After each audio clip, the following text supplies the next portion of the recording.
स्वागत है दोस्तों आपका फिर से एक नई कहानी में। मैं थका हुआ काम से घर वापस जा रहा था। कार के शीशे बंद थे, फिर भी जाने कहाँ से ठंडी हवा कार के अंदर आ रही थी। मैं सुराख ढूंढने की कोशिश कर रहा था, पर मैं नाकामयाब रहा। कड़ाके की ठंड में आधे घंटे गाड़ी चलाने के बाद मैं घर पहुंचा। रात के 11 बज चुके थे। मैं अपने घर के बाहर कार में से आवाज़ देने लगा। बहुत देर तक हॉर्न भी बजाया, पर शायद सब सो चुके थे। 10 मिनट बाद मैंने खुद ही उतरकर गेट खोला। सर्द रात में सन्नाटा छाया हुआ था। मेरे जूतों की आवाज़ साफ सुनाई दे रही थी। कार को अंदर कर के जब दोबारा गेट बंद करने लगा, तभी मैंने देखा एक 9-10 साल का बच्चा अपने कुत्ते के साथ मेरे घर के सामने फुटपाथ पर सो रहा है। वह एक फटी हुई चादर ओढ़े हुए था।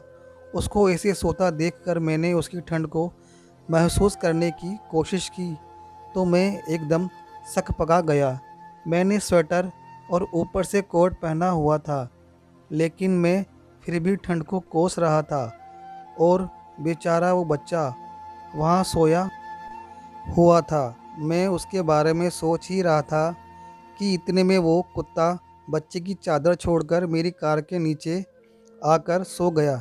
मेरी कार का इंजन गर्म होने की वजह से उसकी गर्माहट कुत्ते को सुकून दे रही थी।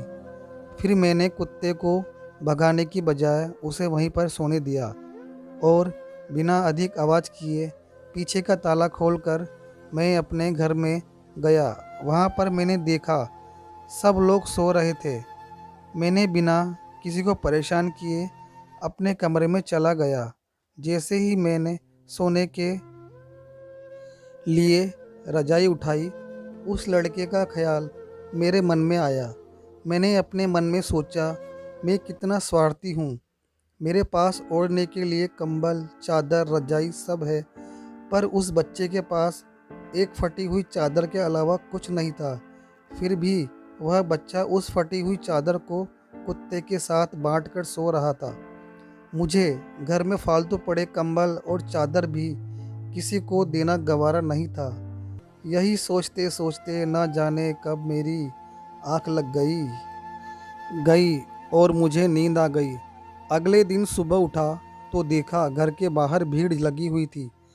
बाहर निकला तो लोगों को बोलते सुना, अरे वो चाय बेचने वाला गोलू कल रात ठंड से मर गया। मेरी पलकें कांपी और आंसू की एक बूंद मेरी आंख से छलकने लगी। उस बच्चे की मौत से किसी को कोई फर्क नहीं पड़ा। बस वो कुत्ता ही था जो अपने दोस्त के पास गुमसुम बैठा था, मानो वह उसे उठाने की कोशिश कर रहा हो। दोस्तों, ये कहानी नहीं, आज के इंसानों की सच्चाई है। दोस्तों, कहानी अच्छी लगी हो तो चैनल को ज़रूर लाइक कर दीजिए और सब्सक्राइब कर दीजिए और कमेंट करके ज़रूर बताइएगा मुझे। धन्यवाद।